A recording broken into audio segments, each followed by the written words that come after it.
This game is, in my opinion, the game of the week. Ole Miss at Alabama. This is a matchup of the kind of mentor versus mentee. We all know Nick Saban, Lane Kiffin, how Lane Kiffin's career was rejuvenated, revitalized as being the offensive coordinator in Alabama, but he also revolutionized Alabama's offensive system and the way they would do things going forward. And this is an interesting relationship because we've talked about it, how everybody else can say stuff about Alabama, make fun about Alabama, and Lane Kiffin will kind of come to their defense. But when it comes this week where Ole Miss and Alabama are playing each other in the tenure of Lane Kiffin has a lot of fun on social media, had his X account or his Twitter account from his dog Juice Kiffin tweeting out, hey, Alabama has 18 5-stars and Ole Miss only has 1. How is dad going to beat grandpa this weekend? And he retweets it and says, hey, son, if you're scared, stay at home. This isn't an environment for puppy dogs. And also puts out, a tag in there to Bryant-Denny Stadium, the Alabama Stadium account on X, formerly known as Twitter. He's having a lot of fun. He's tweeting Taylor Swift songs, castles crumbling, talking about is the dynasty coming down for Alabama. So Lane Kiffin is having a lot of fun with this one, but he needs to be able to take care of business on the field. Alabama is still a 6.5-point favorite in Vegas's eyes, even with all the troubles that they had in that USF game.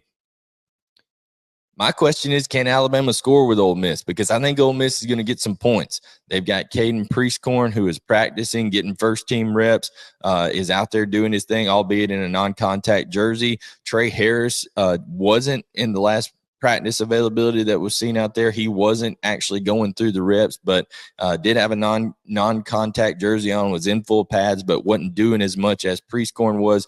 But Zachary Franklin, we talked about UTSA. Well, he was at UTSA for 4 years and had 1,100 yards receiving last year. Had a little bit of a scope on his knee back in August. They said it would take 6 weeks at the beginning of August. Well, he should be ready to go. He was out there. He was not in a non-contact jersey, so that could be a huge addition for Ole Miss. Can Quinshad Judkins get going? We know Jackson Dart is playing at elite level. I think you're definitely going to see Ole Miss score 28 points in this game. Can Alabama match it? Can Alabama get some good production out of this offense that has been kind of just not function, not hitting on all cylinders with the quarterback play?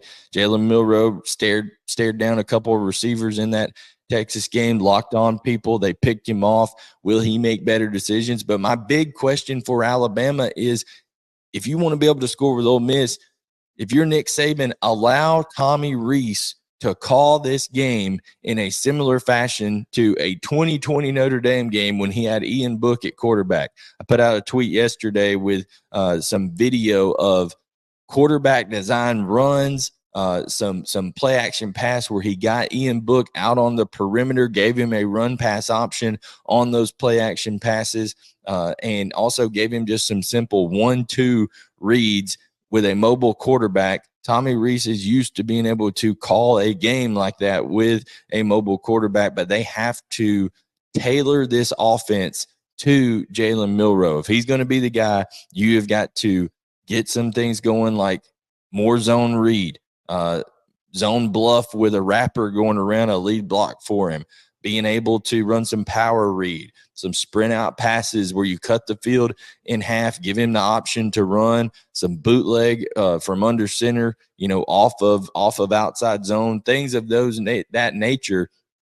Alabama needs to trim this thing down, give Jalen Milroe, say, okay, 1-2, go is kind of your progression on this. Not ask him to make full field reads, play to his strengths. If they do that, I think you could see this Alabama offense be very productive, but I'm not so sure that they're going to be able to make that much of a change offensively this quickly. There's also some off the field stuff going on with Milroe. That was more of a suspension against USF than it was anything else. Who knows if there's family stuff going on involved, bad attitude, that kind of stuff, but he showed leadership in the USF game.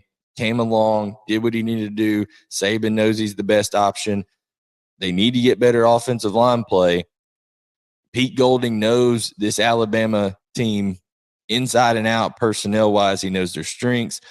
He knows their weaknesses. Even the guys that are being recruited and were freshmen this year, like Caden Proctor, Pete Golding knows all these strengths and weaknesses. He was involved in all these staff meetings where he knows, okay, what these guys and who they were taking and why and all that kind of stuff. So there's a lot of storylines there with Lane Kiffin, Nick Saban, Pete Golding, going back to Alabama. So you know that there's going to be a lot of excitement in this one. Get your popcorn ready because Ole Miss goes to Alabama. Over there to Tuscaloosa, 3:30 CBS. Gary Danielson won't be on the call, which is a big kind of – I don't know how to feel about that. I'm kind of happy. I'm kind of sad, conflicted about that one there. But keys to victory for Ole Miss. If they can get that running game going early and distribute the ball to some of those playmakers like Trey Harris, like Caden Prieskorn, if Trey Harris plays, make sure that you get Zachary Franklin involved early, let him get those jitters out of the way. But they've got a lot of – I trust their quarterback play more with Jackson Dart.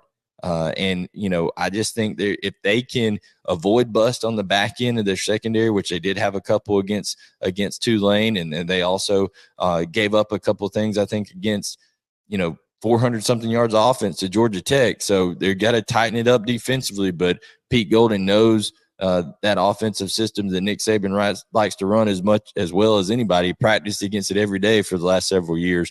So I think keys to victory for Ole Miss. Can you get a running game going early? Can you avoid bust in the secondary against Alabama, not give Jalen Milroe any layups? And then for Alabama, will you get better offensive line play, be able to run the football against Ole Miss's front, and can you tailor the offense to Jalen Milroe's strengths? So I think those are the keys to victory for each of those.